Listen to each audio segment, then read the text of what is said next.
India's unemployment rate, which has come down to 9.16% in the month of November, albeit a little lower than the October high of 10.05%, it is still very high. And what's causing more worries is the urban unemployment, which is now upwards of 9.35%. What's happening here? Shweta, I think unfortunately, the headlines are suggesting that India's unemployment rates have improved, but then they've improved only on a month-on-month basis from a 29-month high of October.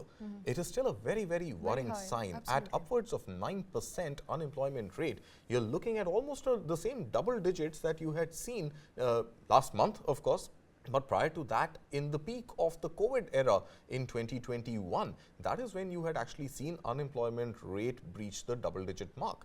Now, this obviously now comes at the back, this softening, so to speak, comes on the back of improvement in rural unemployment, but that improvement is only about 1/4 of a percentage point. And also on the back of a sowing season. And exactly, right. So that a very, very meager 1/4 of a percentage point on the back of the November sowing season, and November in any case historically since 2019 has been among the best months when it comes to unemployment. So lowest levels of unemployment in rural area happen in November because of the sowing season. So the Kharif crop is getting harvested and the rabi sowing continues in the month of November, and that obviously gets more people who are associated with the farm sector in the agriculture industry employed in rural areas. But the worrying sign is that there is almost a percentage point decline on the negative side for urban unemployment. Now, this is coming again on the back of mass layoffs that we've seen from startups to IT sector and in general corporate India not really, faring as well, barring a few sectors like FMCG and banking. The results have been fairly muted. Now, this is something which obviously when you talk about a Q1 growth rate, GDP growth rate of 7.8%, a Q2 GDP growth rate of 7.6%, revised estimates making the rounds that India's economy could grow perhaps in the range of 6.7 to 6.8% this year. This growth to be sustained with high levels of unemployment just suggests one thing, that there is going to be this disproportionate growth in the wealth of Indians. The rich are likely to get even richer, and those are the ones who are paying higher taxes, and those are the ones who continue to either be employed or are employment generators, entrepreneurs. I want to highlight this interesting dichotomy. So on one hand, we are looking at a growth that has exceeded expectations for everybody at 7.6%. On the other hand, we're also looking at joblessness, which is at an all-time high. How do we really explain this dichotomy? Which is what is the worrying dichotomy, Shweta, that growth on the back of government spending, growth on the back of high consumption in a high inflation scenario. Who's spending by those who have the money, right? Exactly. By those who have the money. So there is consumption adding about almost 60%, 58% to India's GDP, and the balance in good measure coming from government spending, especially on infrastructure, are what are aiding economic growth. Now, this growth is definitely not equitable. This growth is depriving almost 10% of the population of the country from finding something as basic as a job which can help them fend for themselves and their families. So jobless growth, I think, is a big sign of worry for India. And instead of running after headline figures of GDP growth, India has to look at employment generation very seriously right now. Now, how does India do that?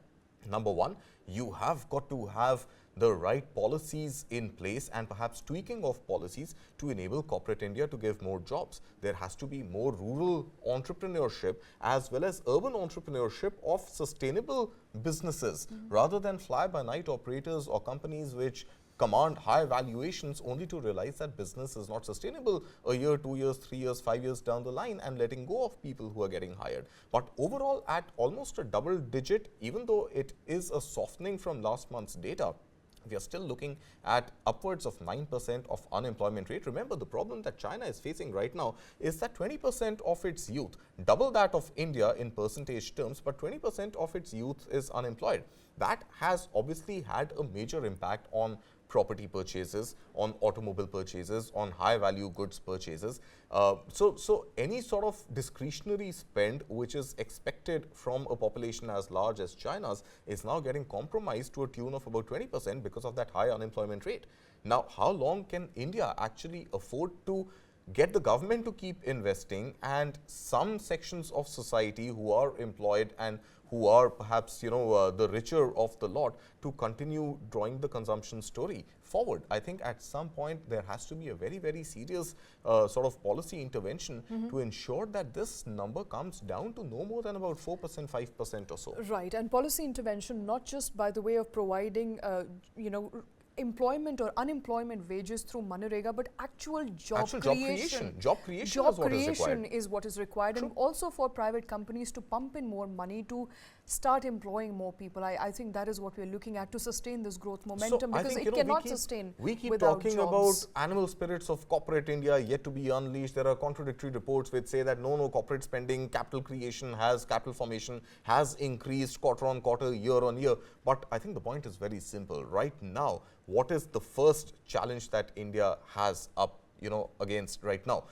It is not being the best scoring country in the world on GDP growth rate. That is in any case happening by default. You are growing much faster than the rest of the world, and you have done something right. But I think this big elephant in the room of employment has to be addressed, and if that requires perhaps in the upcoming budget a little bit of relief to corporate India by way of taxes. There is this debate that corporate taxes are already lower than income tax rates. So how should, why should corporate India be given a SOP in addition to what the employees that corporate India hires pay as taxes? But I think if that has to be reduced from 25% down to about 20% or so to spur growth, to keep their profitability higher and enable them to get more people on board, I think that is something that India should consider right now. Secondly, the PLI story, the manufacturing story in India, while it has kicked off in smartphones and certain sectors of the economy, it hasn't really been effervescent. We haven't seen it across the board where there are more manufacturing units coming up, employing people in hundreds, if not thousands. So that is something that India has to very, very clearly incentivize, if not through PLI, if not through a tax holiday, then at least through making land and labor reforms come through quickly, that companies are able to set up big plants and unleash the animal spirits that have been elusive to go ahead and employ more and more people. And I think this whole pivot from gig economy workers who are still part of the unorganized sector, so to speak, not specifically on payrolls of companies, but largely just contributing on a daily wage basis, some sort of a formalization, some sort of a structuring of employment, formal employment for the gig economy also has to be taken into account. Absolutely. The jobless growth that we're looking at right now, not sustainable in the long run. Government, therefore, has an opportunity here to spur growth by the way of employment and employing more people. That should be one of the policy agendas for the years to come.